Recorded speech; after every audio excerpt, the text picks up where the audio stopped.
سلام علیکم. جوړ په خیر. د پکتیا ولایت په ګرده څېړۍ کې یو ګرده څېړۍ اوس ولسوالي ده او ګرده څېړۍ تاریخ په باره کې غواړم له دې ځوان سره خبرې وکړم، خو یو نقل در کوم په اصطلاح دغه وینې دا اصلا د څېړۍ هغه ونه ده چې ګرده وه، لویه وه، ښکلې وه، خو اوس یوازې وچ لرګي پاتې دي.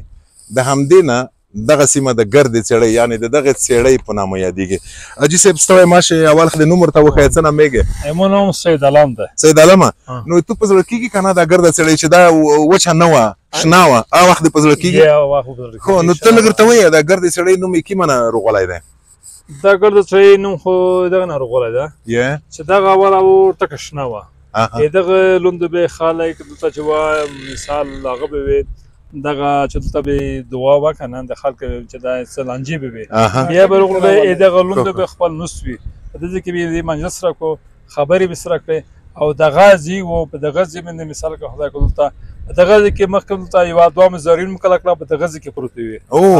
اوله نوم یې زمري کس و، زمري کس و، خبره من افغانای نو زمري کس ولې بولو چې دغه دپاره چې په دغه ځای کې به دوه زمرین هم پرته وي، دلته به چې دا دلته پرته وي، بیا به د غر ته نه جګ شو. هغه نه وروسته چې دا ولسوالۍ شو، دا د ګرده څېړۍ په نوم باندې دغه ګرده څېړۍ په نوم باندې اوس د ولسوالي نوم په دغه باندې کېښود شو. ډېر ښه. حاجي صاحب تو به په زړه وي که نه دغه ګرده څېړۍ تو مخ ته جام ورته کړه چې زه وړي کوم دلون د هلته میګ رتلو خو دا پر سره می کیرینه دی می کلیول وو مو کپ شبکه دا بوله شواک ولسوالۍ کې ډېر ښه ډېر ځکه خدای دې مودو بس هغه کوچالي خښ دی دیگه به کوچالي موږ سره چې کې جوړ خو نو دغه کومینه چې د زردرونه که نه کومینه دا د منطقې په نوم دي که د په نوم نه دي؟ مثلا داسې کوم شته په زردرونه کې چې ګرده څېړۍ مثلا که نه؟ نه دلته ترخیل کوم ده، غار کوم ده، پړنګي دي، کورزبول دي، شبکخیل دي، برمخیل دي، داسې ډېر کومینه دي. غار کوم ځون ته هغه لري نوم لري، دا پر سر خړخیل دي، دلته هغه پرېته شنګ پرېته د هغه د کیم کوم دی او په چېرته اوسېږي؟ مثلا خلیفه سراج الدین حقاني هغه ده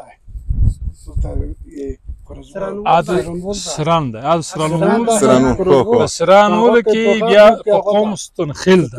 ستونخیل ده هغه دې نه نږدې دي که نه لرې نه دي؟ نه لرې خو دغې ګردې څېړۍ یې په دغه مربوط یې ښه دغه نه لږ داسې څو دقیقې لار دلته غار دی خو غار دی نه بولې دی دي.